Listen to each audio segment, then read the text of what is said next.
if there is a meltdown or a breakdown, some behavioral issue, how do you know that it's sleep or nutrition or movement or which one is it? Well, it's the reflection you have to sit and do. Is this often happening? And when is it happening? Is it when I say no? Is it in the morning? Is it in the afternoon? Is it before bed? That you have to objective look upon what is happening. And it can be just because it is in a period where a no is not accepted, because it wants to challenge you. And if all the other things are in order, then yeah, you just have to be strong and say, well, good healthy lungs, I love that, and just keep on screaming, and then we talk afterwards. But often many of the meltdowns comes from other things. And it can be some of the 5 golden keys. So we never know, we have to try. Every child is also different. If you have more children, you know, they're never alike. You think, yes, I just learned it, and you get number 2. Yes, I've just got it, and you get number 3. You know, you have to learn all the time. Yeah. But you never, also with like a perfect life, you will never get rid of meltdowns. It's a right for the child to be totally stupid. You need to learn yourself to know by bringing yourself out, and then they still love me even when I am out. We need to know the dragon in ourselves. Also, you are probably also hysterical now and again. And not only you, all of us. I mean, we need that. We need to find the balance. I mean, if we don't have the different things in us, how can we know when we have a balance? But if you are very hysterical at home, the children will also imitate that, of course. Yeah? I wondered if you could speak to the benefits or dangers of sharing a family bed, like children sleeping with. This is where people throw tomatoes at me. Because I don't recommend the family bed. The first year maybe, yes. Because it's so hard to wake so many times and breastfeed and move the child. But as I see it, if we talk about healthy condition, a child who's not prenatal, a child who feels safe and secure, not in divorce situation and all that, I think it's very important for the child to feel it's okay to be by itself. And because this, to have frame around you that you feel safe and secure, is good. And then, I mean, early in the morning, I can see the good thing about the child is coming to your bed, because then you maybe get an hour more by being together. And it's also cozy. But this to sleep, is important for everybody, that you sleep well. And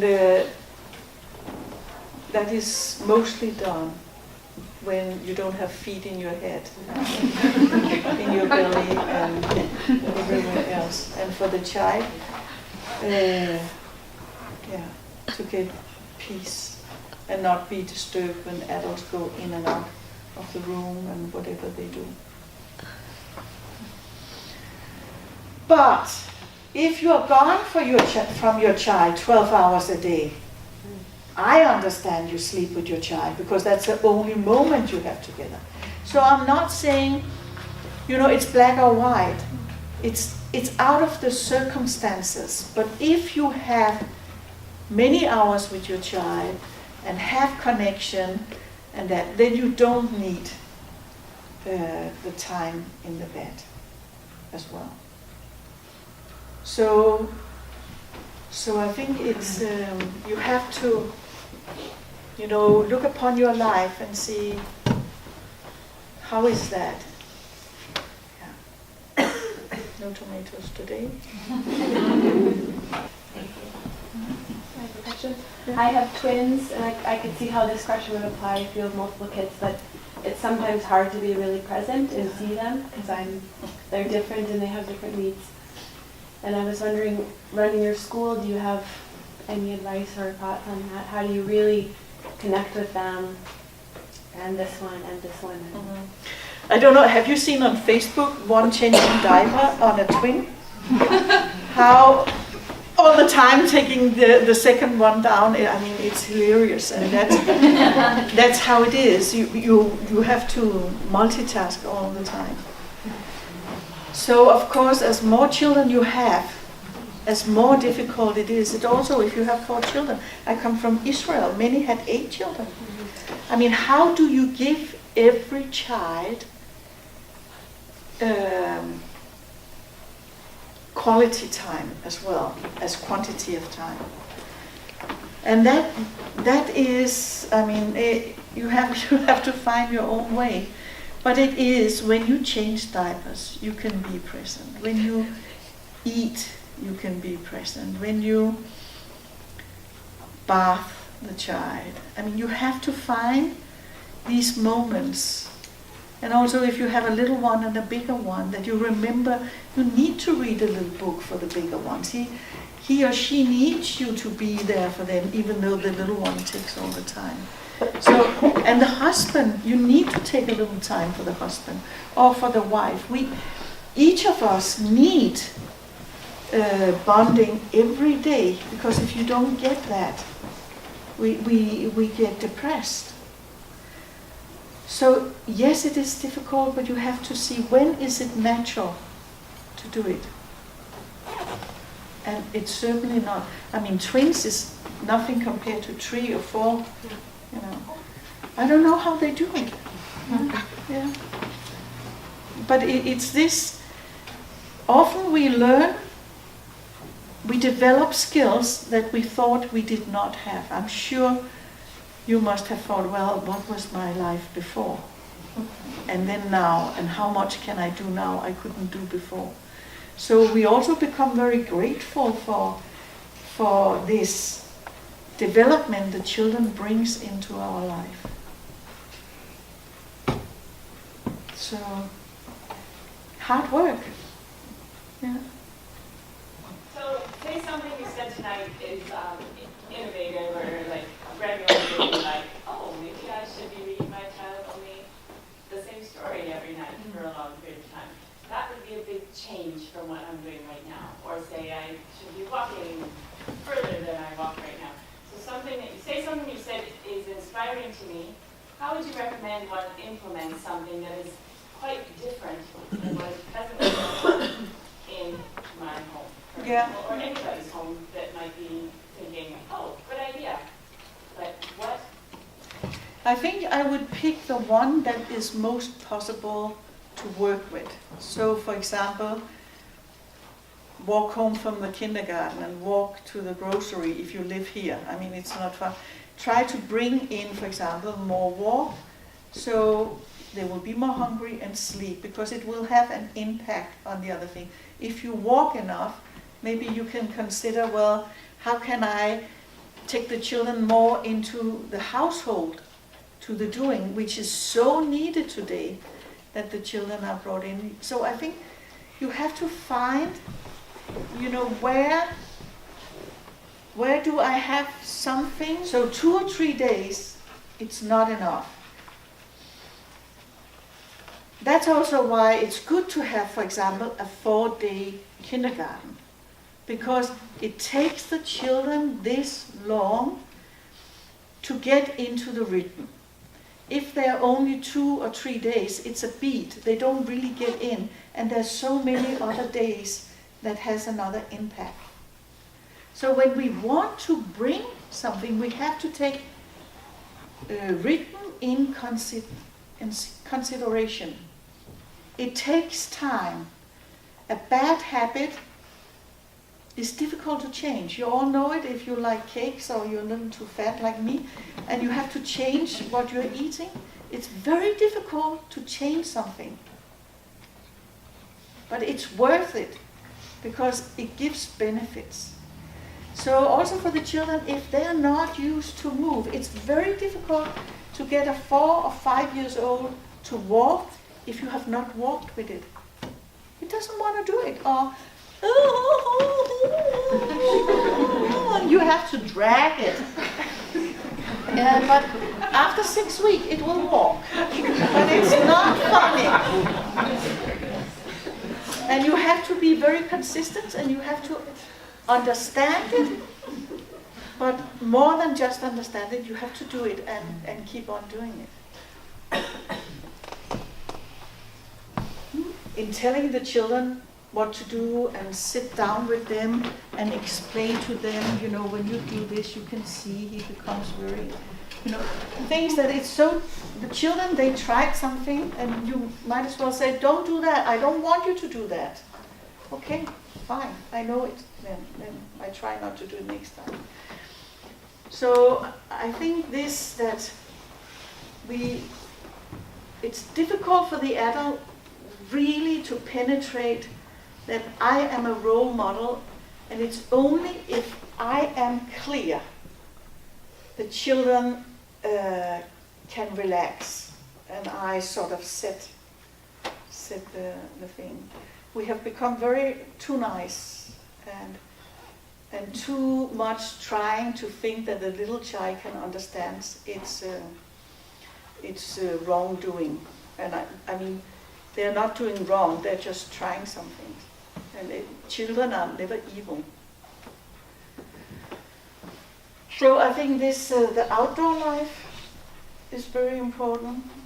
I see that often too many children in one room, where we before maybe could have 25 children in a room, there can only be 20 now. And financially, it's a huge problem in many initiatives because they want many children. At the same time, it's too much for the children to be with too many children because the hours are longer now. Before, when it was 3-4 hours, it's a huge difference to be 6 hours.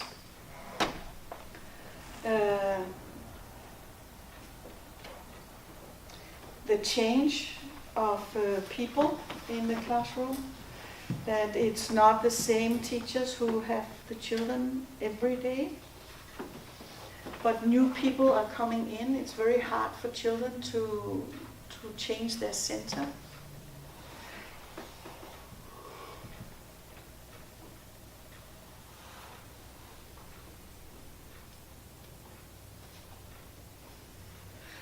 To make a rhythmical day that fits the children and do not fit a program.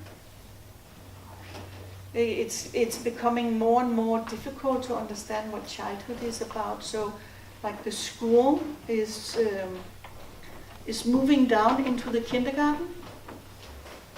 So, like when they play, it is a recess, not really a play, but they go from one activity to another. Like in the school, it takes much longer for children to play today. Before 3/4 of an hour, that would be they had had a good play. Now it takes 3/4 of an hour to get into a play, so they need at least 1.5 hours free play to really get into play.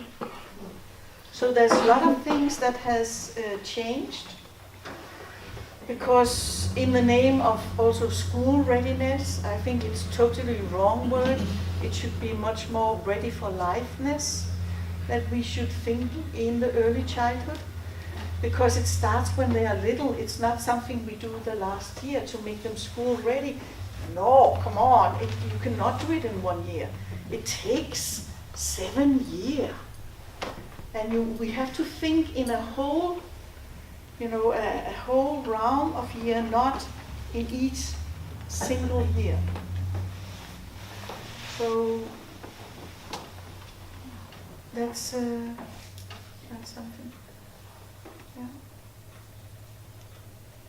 I think most schools forget the kindergarten.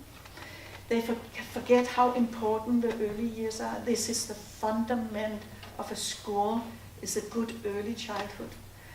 Many places, many new places, they start with kindergartens, and after a couple of years they start with the school, and then they lose interest of the kindergarten and just put all focus on the school. But a school, a great school, can never function if it doesn't have a big, healthy early childhood. Forget it. If you're not good with the early childhood, you will not have a school in 5 years. This is reality. And that's what I see around the world.